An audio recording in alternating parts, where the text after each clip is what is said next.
Good morning, friends.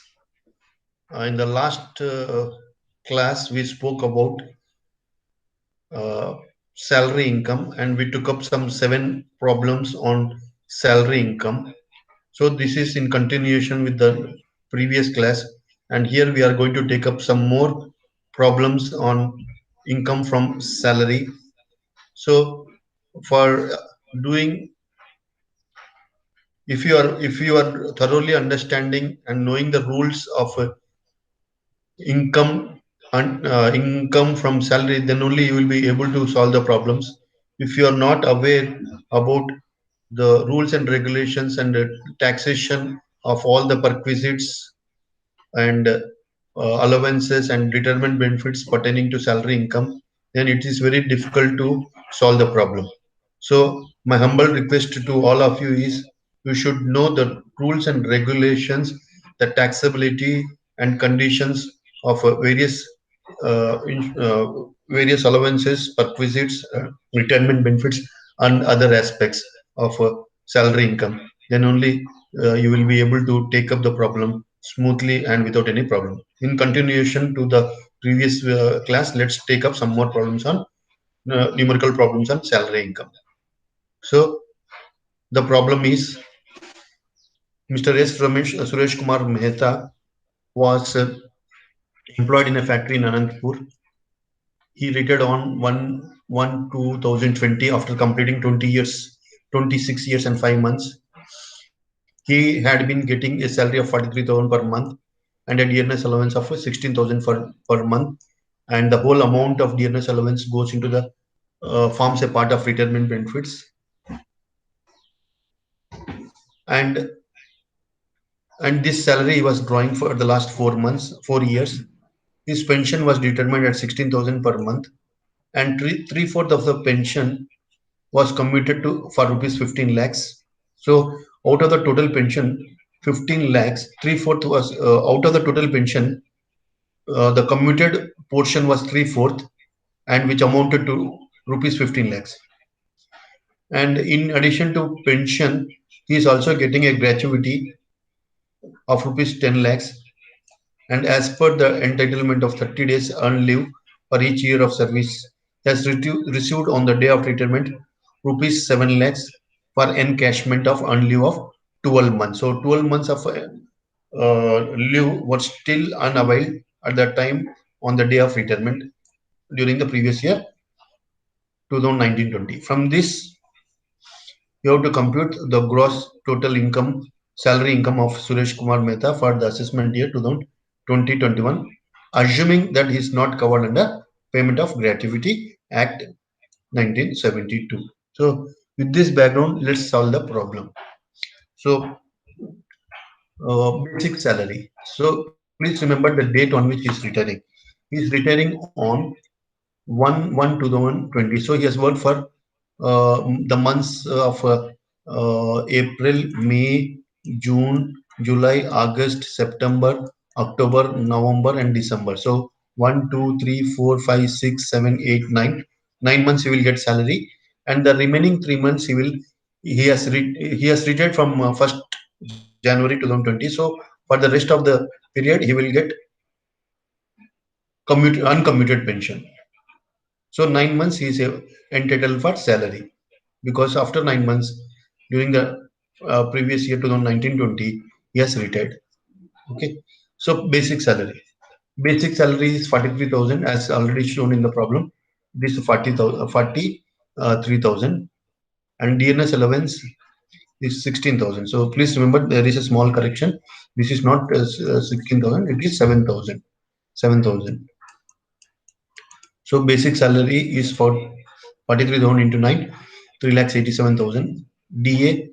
DA is 7,000 into 9, 63,000. Next one is uncommuted pension. So let's talk about uncommuted pension or monthly payment of pension. Monthly payment of pension. Please remember the total pension was expected to get every month from the date of retirement was 16,000 rupees. If you look carefully in the problem, this is 16,000 rupees here. his pension was 16,000 rupees. But what he has done, three-fourth has been commuted. Means a lump sum payment has been commuted. So he will not get three-fourth of this amount as monthly pension, but only one-fourth he will get henceforth, because the remaining 12,000 he's been commuted and a lump sum payment he has took on the date of retirement. So he will get monthly pension henceforth, that is 4,000 rupees. So this particular financial year he has received a pension of 4,000 per month into 3 months, 12,000 rupees. So hope this also is clear. Next one. So this is over. Next one is commuted pension. Commuted pension means total lump sum payment of pension, we call it lump sum payment of pension. So I told you some steps to be followed to find out the taxable portion of the commuted pension, the taxable part of the commuted pension, and we'll find. Let's calculate. First, we have to find out how much is the total commuted pension. What is the total commuted pension he got? So three-fourth he has received as commuted pension, and which was rupees 15 lakhs, which was rupees 15 lakhs. So three-fourth of the total pension was commuted, and for this three-fourth portion he has received 15 lakh rupees. So first part is first step. This is the first step. Second step. Now what is the total pension? Please remember the pensions are divided into two: commuted pension and uncommuted pension. Uncommuted pension. So we are talking about commuted pension. So first and foremost, we will find out in the next step what is the total pension is entitled. So total pension is equal to, what you have to do is cross multiply this one, is equal to 15 lakhs into 4 by 3 is equal to 20 lakhs. If you calculate this, the total pension to which is entitled is 20 lakhs. So 20 lakhs is the total pension, out of which he has commuted 15 lakhs, which is three-fourth, and the remaining 5 lakhs is going to be a uncommuted pension for the rest of the life. So this is the way you have to find out the total pension is eligible for or is entitled for, and in this case it is 20 lakh rupees. In this case it is 20 lakh rupees. Now let's calculate the commuted pension, that how much is taxable and how much is exempted. Please remember the total pension in this case, as already calculated, is 20 lakhs and commuted pension is 15 lakhs. Now there is a rule: when the assessee on the day of retirement, if he is eligible for a pension as well as a gratuity, then please remember, one-third of the total pension, one-third of the total pension, total one-third of the total pension is exempted. So let's calculate one-third of total pension, that is 20 lakhs into one-third into one-third is equal to 6,66,667. This is the exempted. Please remember, again I'm reiterating, again I'm re um, discussing with you the rule for commuted pension. If the assessee is eligible for pension as well as gratuity, then one-third of the total pension is exempted from tax. Number one. Number two, on the contrarian, if it's only getting pension and not getting gratuity, then one half, that is 50% of the total pension to which is entitled, is exempted from tax. So in this case, as he's receiving both pension as well as gratuity, then one-third of the total pension is exempted from tax. So what is this one-third? 20 lakhs into one-third is equal to 6 lakhs 66,667. Is exempted from tax. Okay. Now, from the total of 15 lakh rupees, which is the total commuted pension, please remember, as calculated, only 6,66,667 is exempted from tax, as just now discussed. The remaining part, which is 8,33,333, is fully taxable, and it should be kept under the taxable column as calculated and shown above. Hope you have understood it. Next one. So this is about pension, monthly pension, and lump sum payment of pension, how much is taxable and how much is exempted. That calculations we have just now completed. Now let's take about gratuity. Now this guy has worked for X number of years. In this case, he has worked for 26 years and 5 months. and he has got a gratuity of 10 lakh rupees on the date of retirement. And we now have to find out, and this gratuity is not covered under Payment of Gratuity Act 1972. So now we have to calculate how much of this 10 lakhs is taxable and how much is exempted. Let's talk about that part. So gratuity, what he has received is 10 lakh rupees. There are rules, okay? There are rules 5A, A, B, and C. A, B, and C. Okay. Now, actual gratuity received by the employer is the first one. Second one is the statutory limit, which is specified by the government. So, to my knowledge, it should be 10 lakh rupees. If there is a change in the tax exemption amount as far as gratuity is concerned, I will clear that doubt. But as of now, to my knowledge, it's 10 lakh rupees, which is specified by the government. Number two. Number three is the half month salary to which he is entitled for every completed year of service. So this is the crucial part of our calculation. So salary for the purpose of calculation of a retirement benefit, which is gratuity, is, and if it's not receiving the gratuity under Payment of Gratuity Act 1972, then salary for the purpose is basic salary plus DA plus commission. Please remember that. Okay, in this case, there is no commission. That's the reason only basic salary and commission and DA is taken. And DA 7,000 is going into the retirement benefits. So whole amount. So 50,000 is salary. And remember, it is going to be half. That is 15 divided by 30. Means for every completed year of service, he is entitled to half month salary into number of years of service, which is 26 years. And in this case, he has worked for 26 years and 5 months. This 5 months has to be ignored. Okay. So after ignoring, you will get a figure like this: 50 lakhs, sorry, 50,000 rupees. That is basic salary plus DA plus half. That is 15 divided by 30 or 26, and into multiplied into 26 years. For each completed year of service, you will get 25,000. This part speaks about this part. This part speaks about every year of completion, he will get half month salary. That is 50,000 into half is 25,000. So 25,000. How many years he has served? He has served for 26 years. So he will get 25,000 for each completed year of service. He has served for 26 years. So hence he will get 6,50,000 rupees as as per the rules. So you got three figures: 10 lakhs, 6.5 lakhs, and 10 lakhs. Among them, whichever is lowest is exempted from tax. So this is the lowest, this is exempted from tax. Now this guy has received a total gratuity of 10 lakh rupees. Total gratuity of 10 lakh rupees, out of which 3.5 lakhs is exempted. Sorry, 6.5 lakhs is exempted. So the remaining part of 3.5 lakh rupees is fully taxable under the head income from salary, that is as shown in the table. So hope you have understood the gratuity part, how much is exempted, how much is taxable. Next part. Now he is up at the time of on the date of, time of retirement. Not only is getting commuted pension as a retirement benefit, not only is receiving gratuity as a retirement benefit. In addition to this, that he is getting a leave encashment.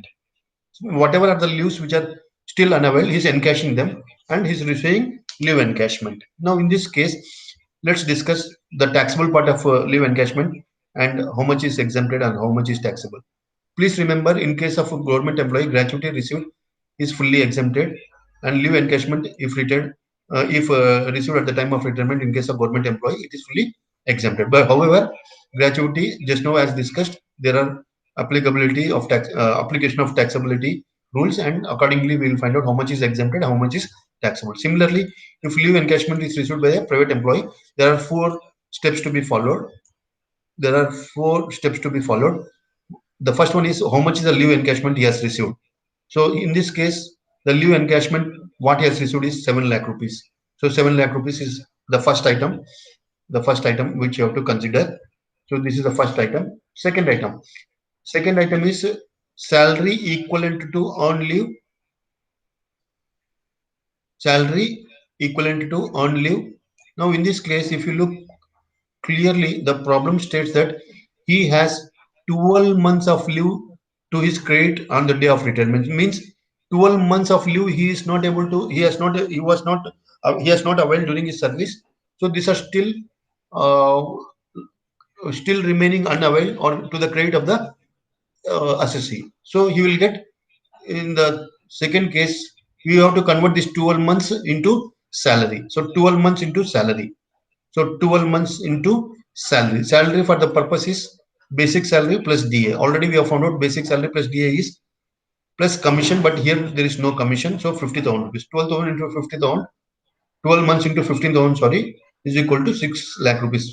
So 12 months is the unavailed uh, leaves which are still remaining to the credit of the employee, and now he is retiring, so he is converting them into cash. So 12 months into salary, 12 months salary milega, 12 months salary is basic plus DA plus commission, but commission is not there. So basic is 43,000 and commission is 7,000, so 6 lakh rupees. 12,000, 12 months into 50,000 rupees. Third one is to the third rule says that the maximum he can get is 10 months average salary, average monthly salary. So we have found that the average monthly salary is 50,000 rupees, basic plus DA, 10 months, so 5 lakh rupees. The third one is, the fourth one is, sorry, statutory limit which is prescribed by the government, that is the maximum which can be maximum amount of leave encashment which can be received by the employee is 3 lakh rupees. So after you have calculated all these four, you have to find out the least, which is the one which is exempted. In this case, the least is 3 lakh rupees, which is exempted from tax. Now, he has received 7 lakh rupees, number one. The least among them is 3 lakh rupees, which is exempted from tax, and hence 4 lakh rupees is taxable. So, this is taxable, this is taxable, this is taxable, this is taxable, this is taxable, and this is taxable. If you total, you will get a figure of this amount. Hope you have understood this problem. Now, let's take up the ninth problem and we will solve the problem step by step. Let's take up the problem. So Mr. Jagan is working in a company in Delhi. He retires on 31st December 2019 after 29 years, 28 years of service and 9 months of additional service. He is getting a basic salary of 25,000 per month, HRA of 8,000 per month, and he has paid rent of 10,000 per month. Lunch allowance for 100 days is 100 rupees per day. Now, so one HRA 2 and lunch allowance is a perquisite. Please remember the perquisite is, in case of lunch, is up to 50 rupees per meal is exempted, over and above is fully taxable. Next one, reimbursement by the company of the salary of the cook and watchman rupees 3,000 per month who are provided to Mr. Jagan. So he's been provided with the cook and watchman, and this cook and watchman are getting uh, 3,000 rupees salary from Mr. Jagan, and it is reimbursed by the company. So this is fully taxable. Next one, he receives a gratuity of 20 lakh rupees, and he was drawing a salary of 25,000 rupees from 1st January 2010. This is used for finding out the average monthly salary of last 10 months before retirement. After retirement, he is in receipt of a pension of 10,000 per month. On 1st March 2019, he got he got one half of the pension committed to 12 lakh rupees. So this is, should be 20. Okay. He got half of the pension committed to 12 lakh rupees. During the year, he deposited 80,000 rupees in PPF and 5,000 rupees in LIC premium on the policy taken on his life of his married son. So with this given data, we have to find out how much is taxable and how much is exempted from tax. So our primary motive is to find out the gross total income. Let's find out. Basic salary. So 25,000. He has worked for 9 months, and after 9 months he is retiring. So on 1st January he is retiring. So he is getting 2,25,000 rupees. 25,000 into 9. Number one. Number two is HRA. HRA. So HRA, there are rules. So this rules and working notes is shown over this place. So he's working in Delhi. Delhi is a metropolitan city, and in this case, we have to take 50% of salary. So salary for the purpose of calculation of HRA is uh, is 25,000 per month. Basics plus salary for the purpose of calculation of HRA is basic salary plus DA plus bonus plus commission. But here there is no mention about DA, so it is on basic salary which has to be taken into account, which is 25,000 rupees, which is 25,000 rupees. So 25,000 rupees into 9 months, because he has worked only for 9 months, and after 9 months he is retiring. So it is 2,25,000. So 2,25,000. 2,25,000 rupees. 2,25,000 rupees. So here I was committed a small mistake. Salary for the purpose is only 2,25,000 rupees. Please keep an eye on it. Next one is, let's talk about the various steps. First one is actual HRA received. So actual HRA received is 8,000. That is 8,000 into 12, 96,000. This is the first rule. The second rule is rent paid. So how many months rent has to be paid for till the time is working? So 10,000 into 9 is equal to 90,000 minus 10% of salary. So this is not 30,000, sorry, 2 lakh 22,500. 22,500. So it is 90,000 minus 22,500, because C is getting HRA only for 9 months. So you can't take the rent for whole year. You have to take only for 9 months. So 90,000 minus 22,500 is 67,500. So the second figure is 67,500. The third one is 50% of salary. So salary for the purpose of HRA, already I have told, it is in this case only some basic salary, which is 2,25,000, and half of it is 50% is 1,25,000. So among the three, whichever is lowest. So one is 96,000, one is 67,500, the third one is 1,22,500. So this amount is exempted from tax. 67,500 is exempted from tax. So how much is taxable? How much is taxable? He is getting HRA for only 9 months. This is a small correction. So 72,000 he has received.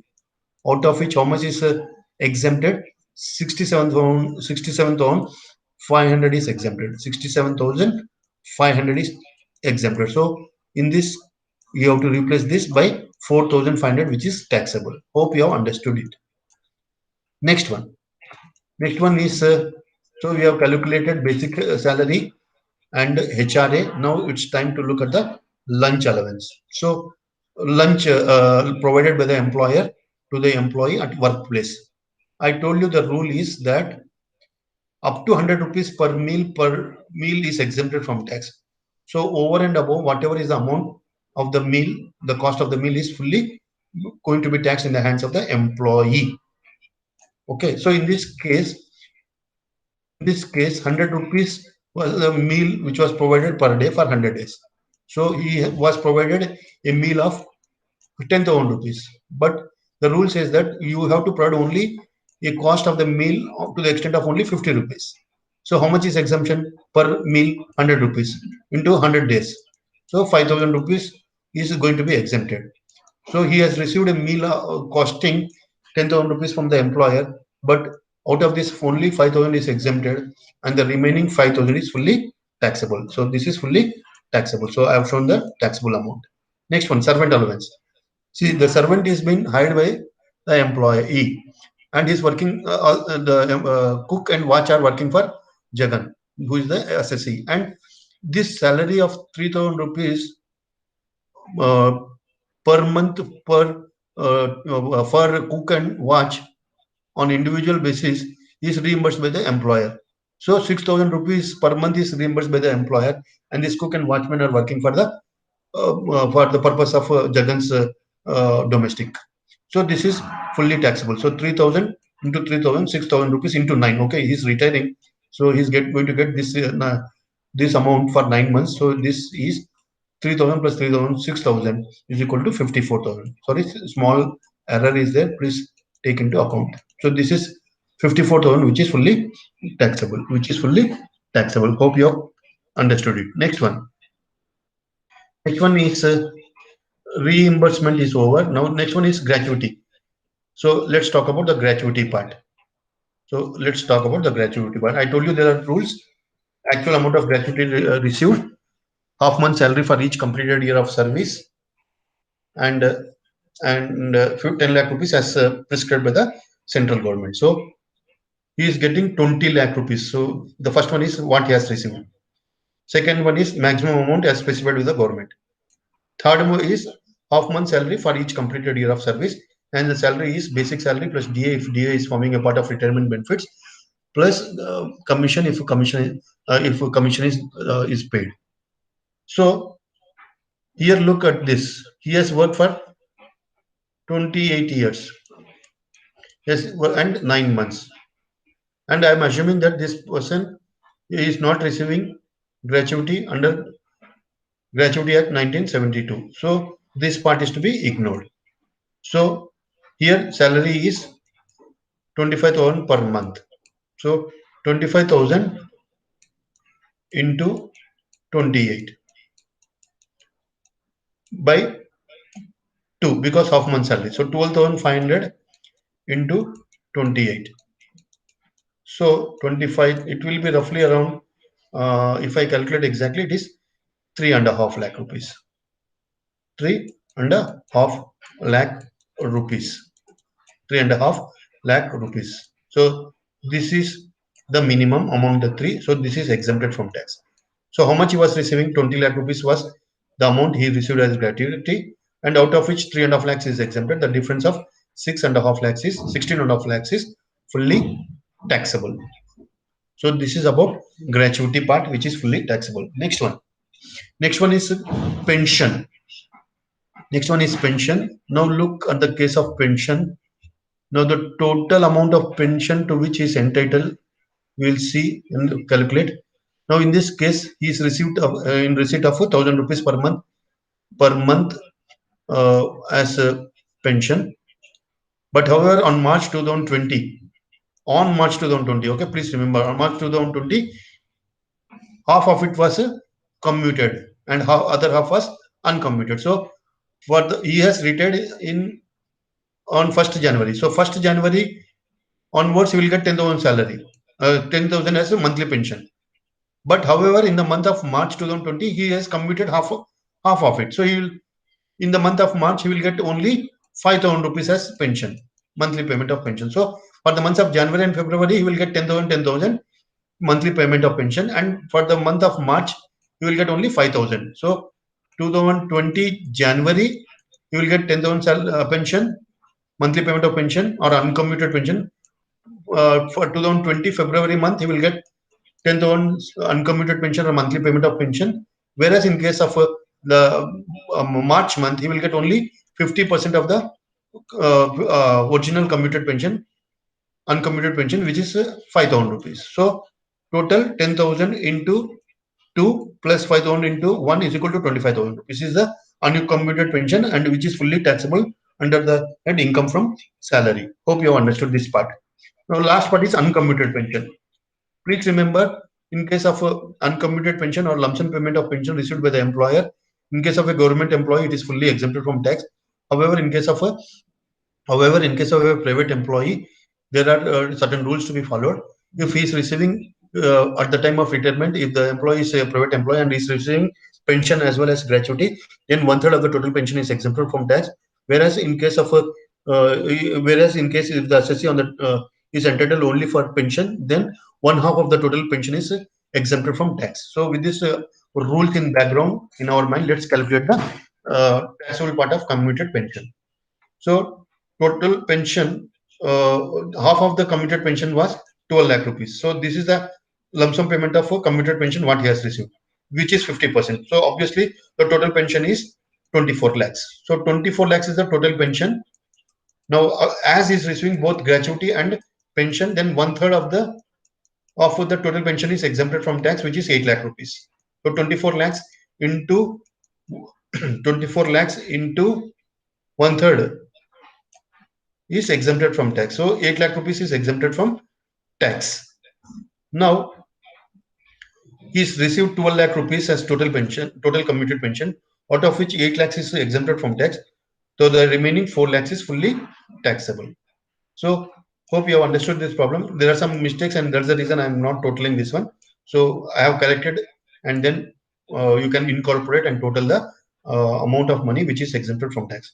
However, I will take your attention to this one. He has deposited 80,000 rupees in PPF.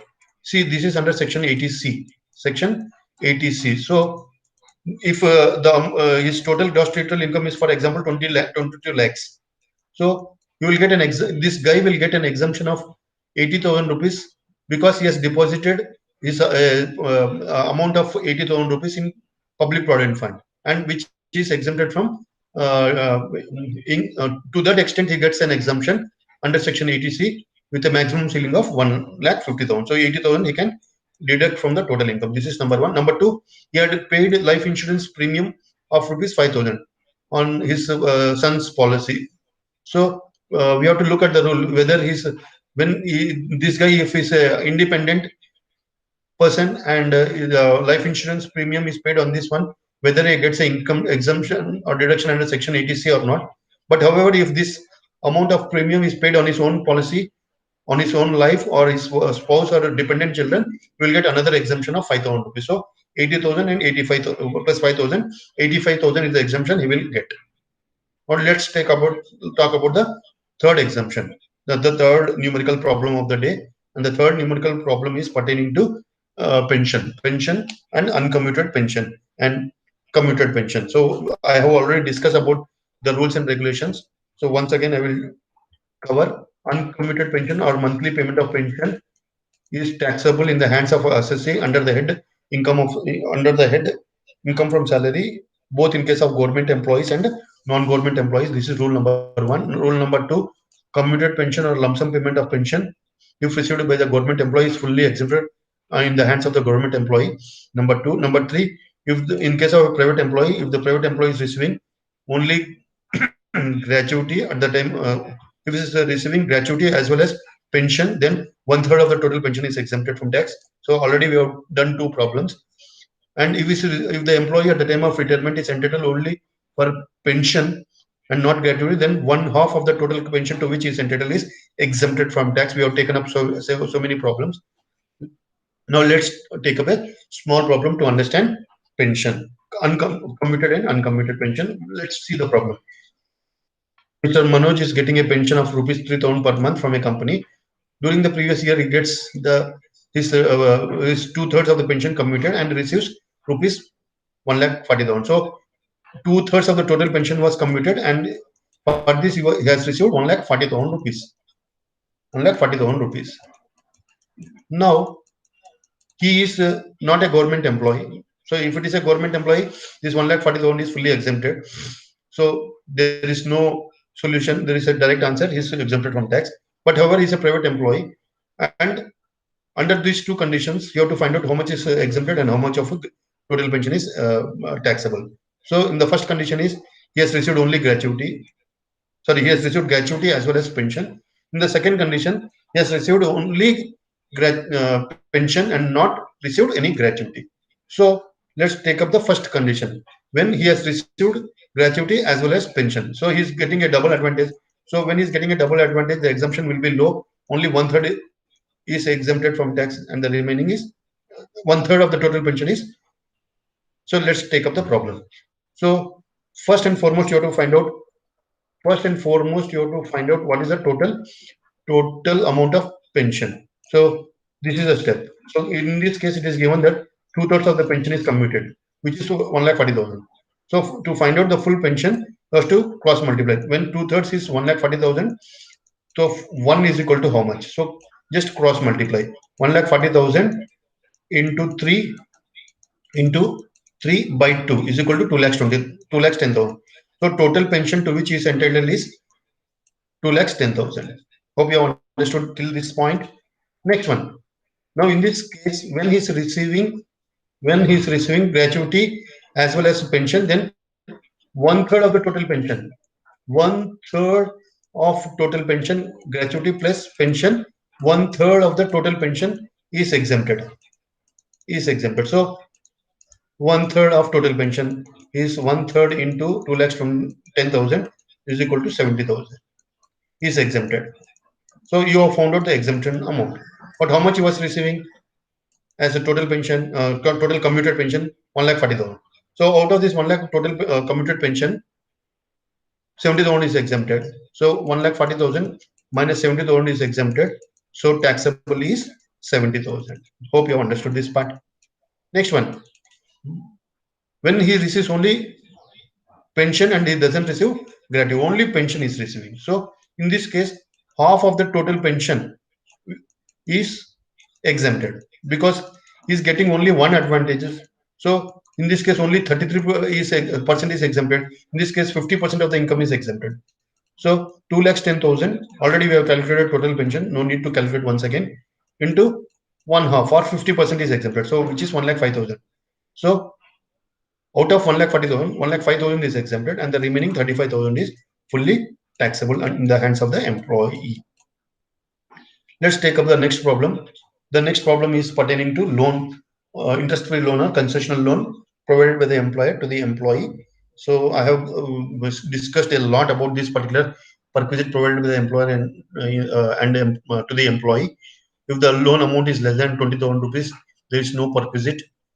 If the loan amount which is provided is less than 20,000 rupees and that loan is interest-free or concessional loan, so it is not, there is no perquisite value.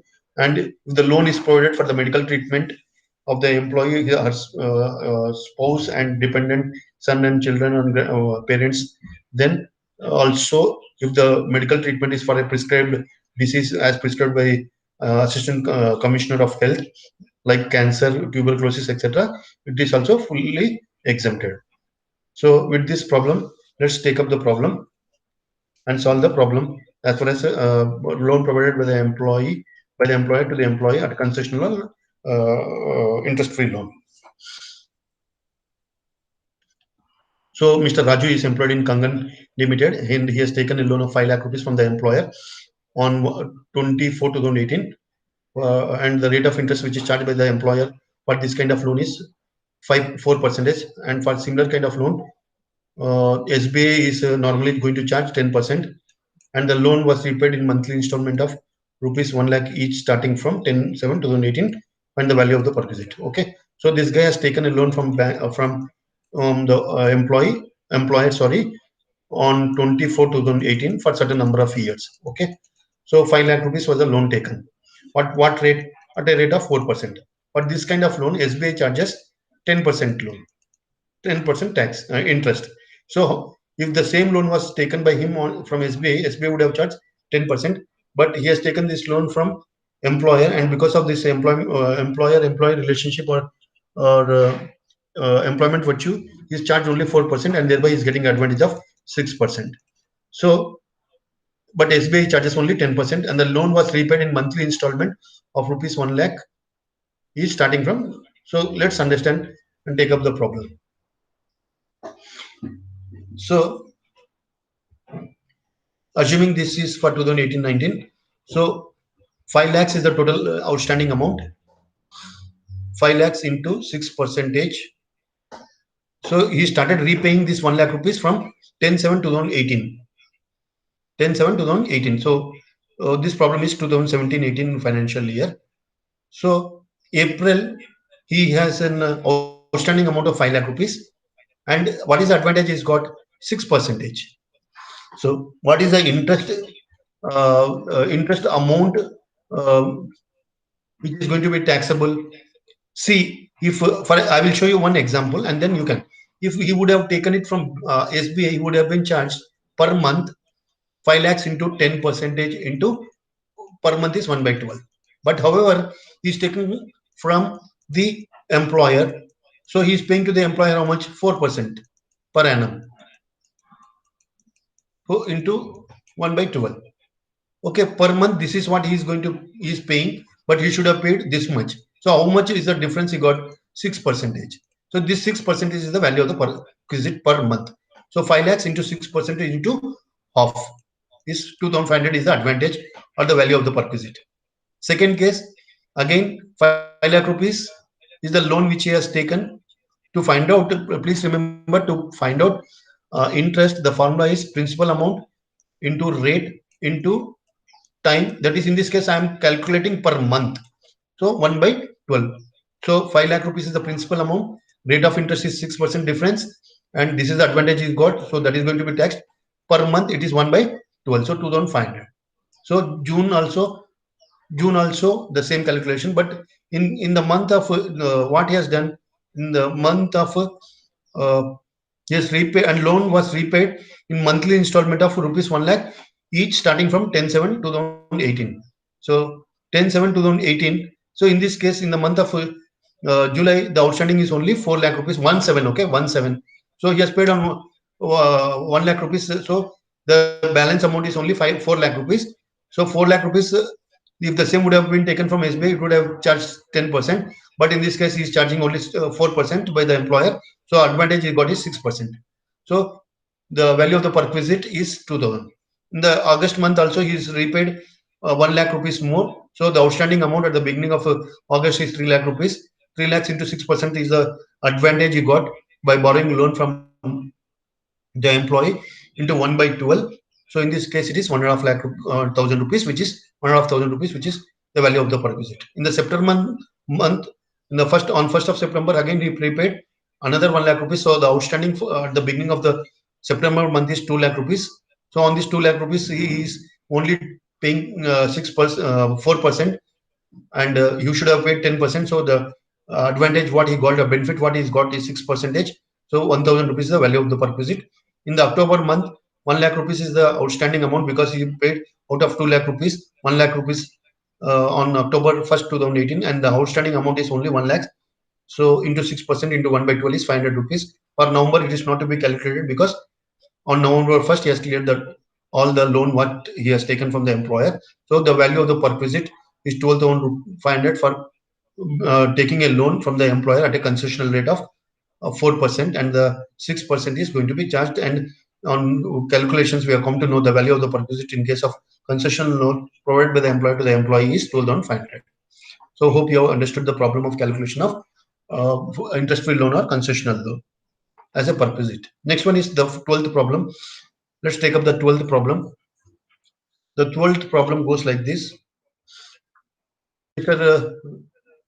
Lal is employed in Bharat uh, Textiles Limited, and he is getting a monthly salary of 20,000 rupees. In addition to this, he is entitled for 5% commission on sales, whatever he has achieved. DNS allowance is 2,000 rupees per month, which is granted to him under the terms of employment and counted for retirement benefits. It means that 2,000 rupees is calculated for calculating retirement benefits like leave encashment, pension, gratuity, and other aspects. Bonus is equal to 2 months basic salary. Host rent allowance, what he's getting is 5,000 per month. Entertainment allowance is 250 per month. The company paid the penalty of. So already we have taken up this problem, and in the last session we have discussed about this problem. So I will uh, just leave the problem. So let's take up another problem, and the problem is as follows. Mr. Nagpal is a managing director of X Limited. His salary and other particulars for the year ending are as follows. Salary is 15,000 per month. DA is 2,000 per month. Bonus for the year is 6,000. Commission what he has earned during financial year 2018-19. So this you have to rectify 2019-20. And Provident Fund is Provident Fund. Employer's contribution to Provident Fund is 15% of salary. 15% of salary, and gas electricity, which is 1,500 rupees, and gas electricity bills of Nagpal are being paid by the company to the extent of 40,000 rupees. The company has provided to Nagpal a Maruti S team, which is used by him for both official and personal purpose. So, and the running and maintenance of expenses of motor car amounting to rupees 20,000 was paid by the employer.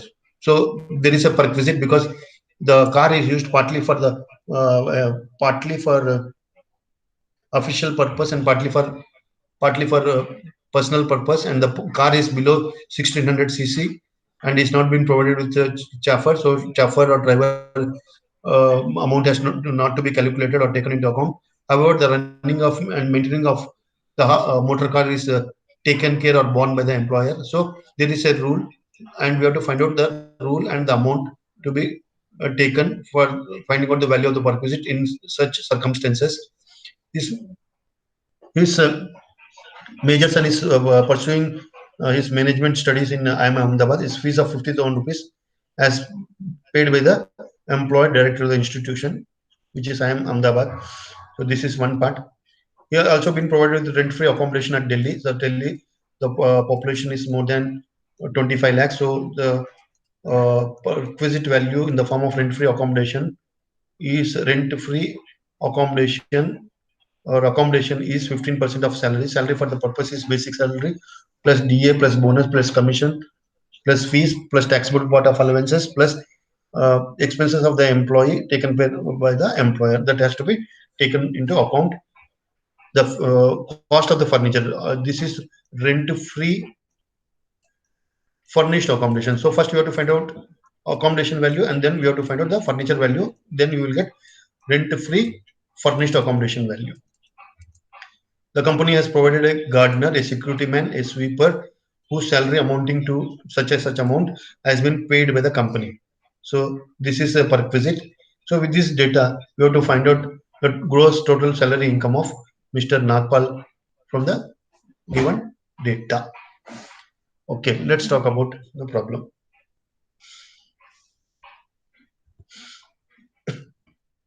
So basic salary, already it is given in the problem, it is 15,000 per month.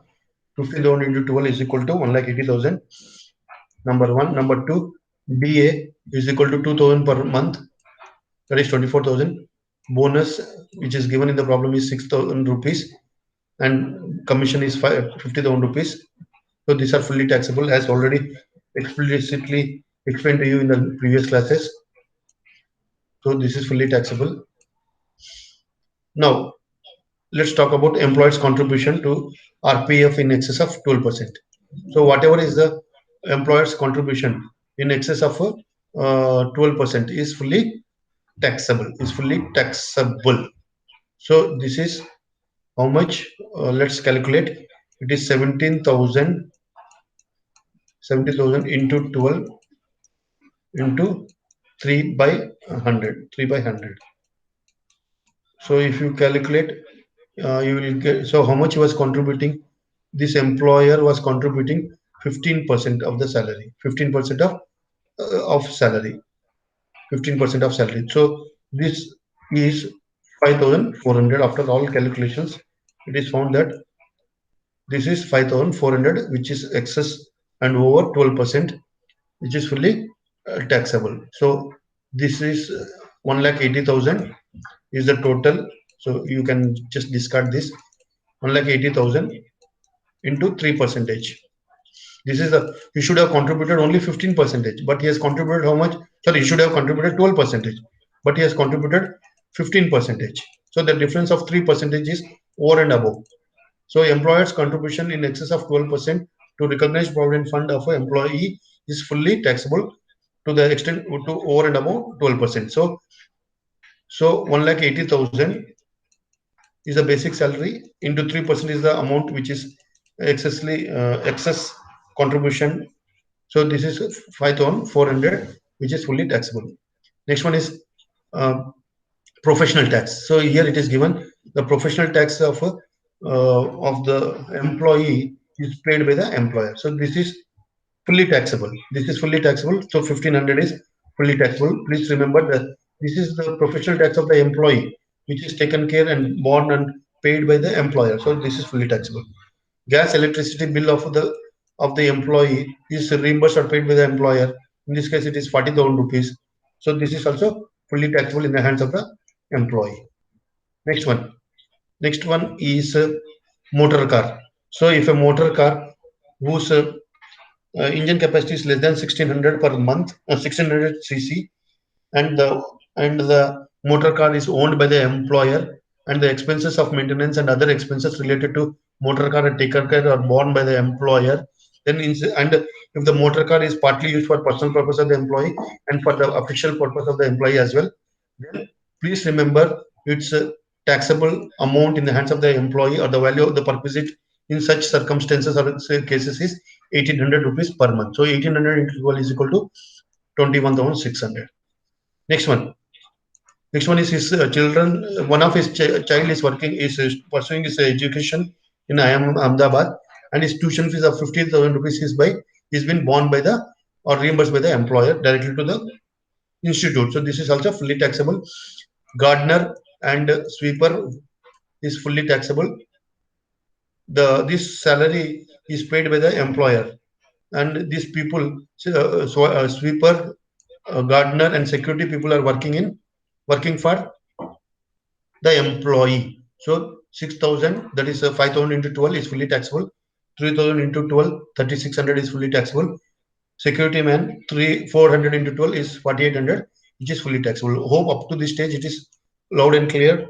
Let's talk about rent-free accommodation. Let's talk about rent-free accommodation and furnished accommodation. Rent-free furnished accommodation. So first we have to find out rent accommodation value, and to that one we have to add the value of the perquisite in the form of furniture.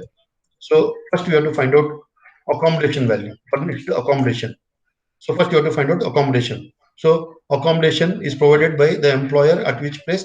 In if I am correct, this particular person is working in a place called as. So I don't know whether. So here no mention about it. So I assume that the population where it is he is working, or the house where it is provided is in a city whose population is 25 lakh rupees. So you can take an okay, in this problem it is given here, he is provided with the rent-free accommodation in Delhi, and Delhi, I assume that the population is more than 25 lakh rupees units. So value of the perquisite in the form of accommodation is 12% of salary, sorry, 15% of salary. So 15 lakhs, 15% of 2 lakhs 36,000. So how did I get this 2 lakhs 36,000? Salary for the purpose is basic salary, but DA DA I have not taken because I am assuming that if you assume that it is going into the calculation of retirement benefits, then you consider. If it's not going, is your assumption, you can ignore it. So you have to primarily, what you have to do is you have to mention that this particular DA is not going. So if it is going, you have to take into account. So bonus plus basic salary plus commission. So this is not to be taken. This is not to be taken. This is a perquisite. This is a perquisite. This is a perquisite. This is a perquisite. This is a perquisite. So perquisites are not to be taken. So when I total this one, it is 2 lakhs 36,000. So for the purpose of calculation of accommodation value, the perquisite is 15% of salary, because Delhi is having a population of more than 25 lakhs. So 15% of salary. So 2 lakhs 36,000 into 15% of salary is 35,400. Now, apart from this, he's been provided with furniture in this accommodation. So 2 lakhs is the value of the furniture. So 2 lakhs into 10% is the value of the perquisite for using the furniture into number of months. So here in this case, for the full year. So 2 lakhs into 10% is 20,000. So 35,000 is the accommodation plus furniture is 20,000. Total is 55,400.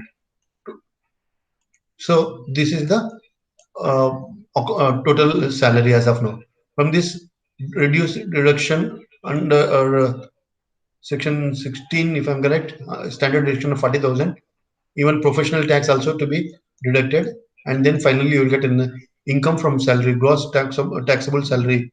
Gross taxable salary is 4 lakhs 6,800 rupees. Hope you have understood as far as this problem is concerned. Now let's take up the third problem.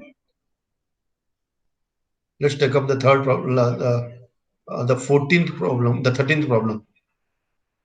The 13th problem, very important problem. So this 13th problem is going to be the one on which we are discussing about special allowances. So primarily there are 6 special allowances: daily allowance, helper allowance, research allowance, uniform allowance, traveling or transfer allowance, and conveyance allowance. Research allowance. Research allowance is the employer encourages the employee to take up research work, and for taking up some research work, some expenditure is incurred, and For this type of expenditure, an allowance is permitted, which becomes a part of or component of the salary, and you will get regular research allowance. In the same way, helper allowance is you induct a helper for your help. The employer will give a fixed amount of helper allowance to the employee. Next one is uniform allowance. So for the purpose of uniform maintenance, stitching, and dry cleaning and other aspects maintenance, an allowance is paid to the employee by the employer on a monthly basis. Daily allowance. This type of allowance is granted on tour or for journey in connection with transfer. Whenever the employee is transferred for a certain number of days to meet those expenditures, duties, options in normal place of duty, he is given daily allowance. Conveyance allowance is in performance of duties. For example, a cashier is there in a manufacturing company or a factory, and there is a collection of cash. He goes and deposits in bank on a regular basis, and there is an expenditure which is incurred, which is called as conveyance. So this for this expenditure, whatever is incurred, the employer gives him a monthly allowance called as conveyance allowance. In the same way, another allowance is allowance granted to meet the cost of travel on tour or transfer, like transfer, traveling, packaging, transport of personal effects, so on and so forth. A allowance is given, which is called as net traveling or tour allowance, transfer allowance. Remember the rule for transfer allowance. The rule for transfer allowance is this is very important. Actual expenditure incurred by the employee is relevant for the purpose of exemption. Exemption depends upon the actual expenses incurred by the employee. Exemption is equal to lower of this and this. That is the allowance received versus amount spent for that specific purpose. Whichever is low is exempted from tax. So let's take up a small numerical problem. The problem and solution are given parallelly. Very important problem. Now traveling allowance for official purpose. How much was the allowance amount given per annum? 36,000 rupees. How much he has spent? 32,000. Among them, whichever is lowest is to be exempted. So 32,000 is exempted. Now there is a taxable part. So he has received this much. This is exempted. So taxable is 36,000 is received. 36,000 is received and 32,000 is exempted. So 4,000 is fully taxable. So this is the first part. Second part, transfer allowance. 40,000 rupees is the allowance which was granted per annum, but he has spent 41,000. Among them, whichever is lowest is 40,000. So he has received 40,000 and exempted also is 40,000. Nothing is taxable. Excuse please. Next one, conveyance allowance.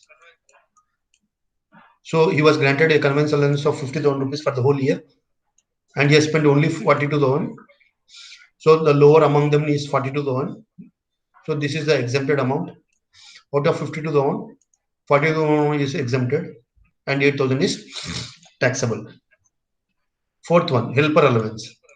He has received towards helper allowance an allowance of 68,000 rupees from the employer. How much he has spent? 64,000. Among them, whichever is lowest is 64,000. So out of 68,000, 64,000 is exempted from tax. 4,000 is taxable. Similarly, research allowance, he has received 1 lakh rupees for conducting research or undertaking research. He has spent only 90,000 rupees. The lower among them is 90,000 rupees. This is fully exempted. Out of 1 lakh rupees, 90,000 is fully exempted and 10,000 is taxable. Last one, of special allowances. He has received towards uniform allowance for official purpose 18,000 rupees. Out of which, say 18,000, 17,000 was expended. So the lowest among this is 17,000 rupees. So 17,000 is exempted from tax. This is the exempted column. So out of 18,000, 17,000 is exempted. So over and above 17,000 or 18,000 minus 17,000, 1,000 is fully taxable. So hope you have understood this problem also. So hope you understood this problem also. Let's take up another problem, that is problem number 14. Problem number 14. So this is a problem on pension and gratuity, and even probably there is a leave encashment also. Leave encashment also is there. Okay. So Mr. X is there. He was employed in ABC Limited, which is a private limited company, and he retired on 1st January 2020. So 1st February 2020 means he has worked for 10 months of the current year, that is 1920, and 2 months he will get pension, and he has put up 24 years of service before he has retired. Basic salary is 10,000 per month. DNS allowance is 120% of the basic salary, and out of which 40% goes into retirement benefits. Next one is his pension was determined at 6,000 per month. He get 50% of the pension committed on 1/3/2020. So this is very important date, because from this date onwards he will get only 50% of the monthly pension and receive 2 lakh rupees. In addition, he gets a gratuity of 2,40,000, a leave encashment of 1,20,000, and accumulated leaves are 240 days. He was entitled to 40 days leave for each year of service. So the rule is broken here. He is entitled only for 30 days maximum. With this given data, you have to find out how much is the total gross salary. So let's take up the solution. Basic salary is 10,000. Basic salary is okay. Now there is a band in this salary band. So based upon this, here I told you he has worked for only 10 months. After 10 months, he has retired. So band is 9,000 for the first 3 months of the year and 10,000 for the rest of the year till he has retired. So 9,000 into 3 plus 10,000 into 7 is equal to 97,000. This is 27,000 plus 70,000 equal to DNS allowance. DNS allowance is 120% of basic salary. That is 97,000 into 120 percentage. You will get 1,16,400. Uncommuted pension. Uncommuted means monthly payment of pension. So when did he commute this pension? He has commuted in the month of March. From 1st March it is commuted. So before that he has not commuted. So for the months of January and February, he will get full monthly pension. For the month of March onwards, he will get 50% of the uncommuted pension. So his uncommuted pension was 6,000. So he will get 6,000 for January, 6,000 for February, and 3,000 for 3,000 for, sorry, in this case he has retired on 1/2. Okay, sorry. So 6,000 for February and 1,000, 3,000 for March. So 9,000. Next one is commuted pension. Let's take about commuted pension. So the total pension is 4 lakh rupees, because of he is getting a commuted pension of 2 lakhs. So full pension is 4 lakhs because 50% he has commuted. So total pension is 4 lakhs. Now, according to the rule, if he is getting both commuted pension as well as gratuity, then 1/3 of the total pension is exempted. So 4 lakhs into 1/3 is 1,33,333, which is exempted from tax. So out of 2 lakh rupees, which is the total commuted pension, 1,33,333 is exempted. The difference of 6 lakhs, 66,667 is fully taxable. So hope you have understood this point also. We have taken up so many problems. Now I don't think there is any need for me to take a serious and lengthy discussion about calculation of gratuities, pensions, and leave encashments. Next one. Let's talk about the next one is gratuity. What is the rule? The rule is here actual pension received, which is 2,40,000. Number three, what the government has specified is 10 lakh rupees. And last one is half month salary for each completed year of service, ignoring the part which is over and above 24 years. So because he is not covered under Payment of Gratuity Act 1972. So what you have to take basic salary plus DA, and DA how much? 120%. So already we have calculated basic salary is this much and DA is this much. So if I calculate monthly, it will be converted this plus this plus this divided by 12, you will get monthly. So 13,580 into 15 divided by 30 into 24 years is equal to 1,62,000. So here I have shown, you can see here, you can see here, okay? Because out of this 1,16,400, 1,16,400, it is telling that only 40% is going into the retirement benefits. So you have to take only that percentage. So after you calculate it, it is 13,580 is the monthly salary to which is entitled. 13,580 into 15 divided by 30 into number of years ignoring the fraction 24, you will get 1,62,960. So among these three, whichever is lowest. So 16, this one is lowest, 1,62,960 is lowest. So he has received 2,40,000. Among them, this is the lowest.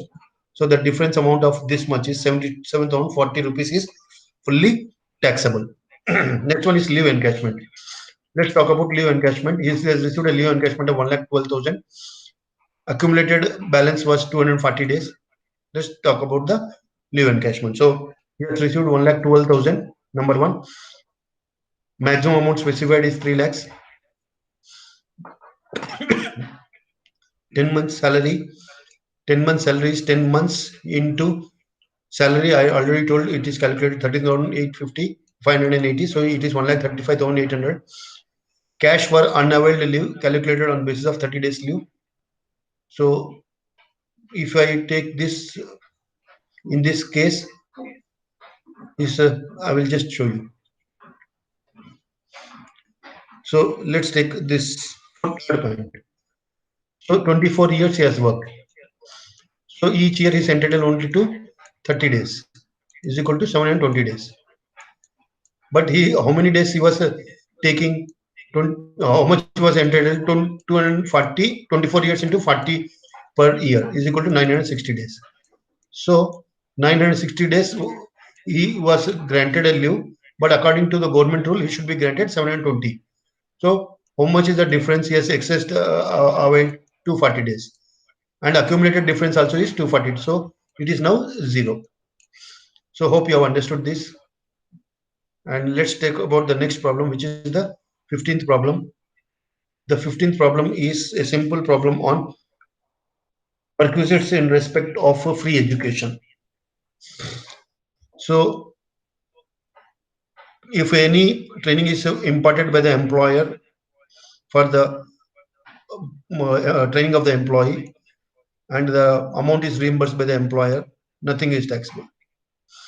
Education facility provided to family members and whose payment of tuition fees is reimbursed, fully taxable, because this is the rule. The rule says that if the tuition fees is reimbursed by the employer of the education of the employees uh,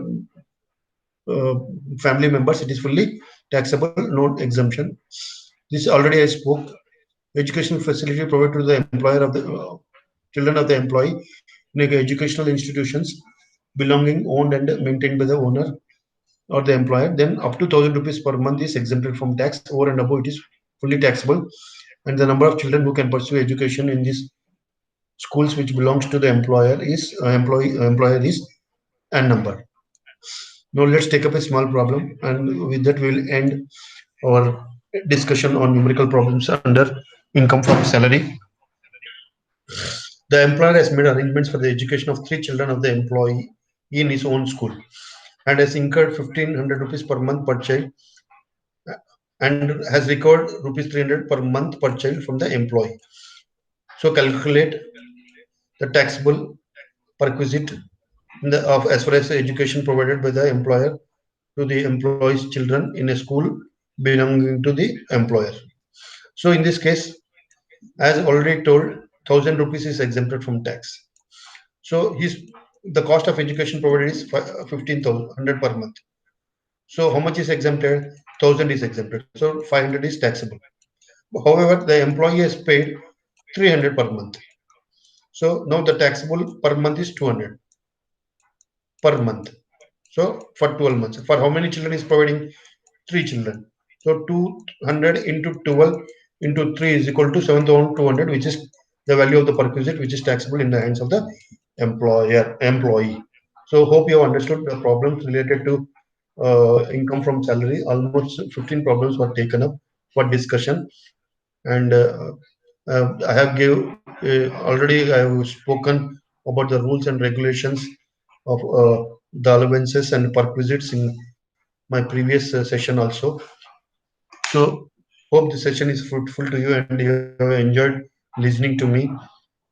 See you soon on different topics under direct taxation and income tax act 1961. So we'll be taking up some more sessions. Thank you so much for your patience listening. Have a good day. Enjoy your life. God bless you. Best of luck.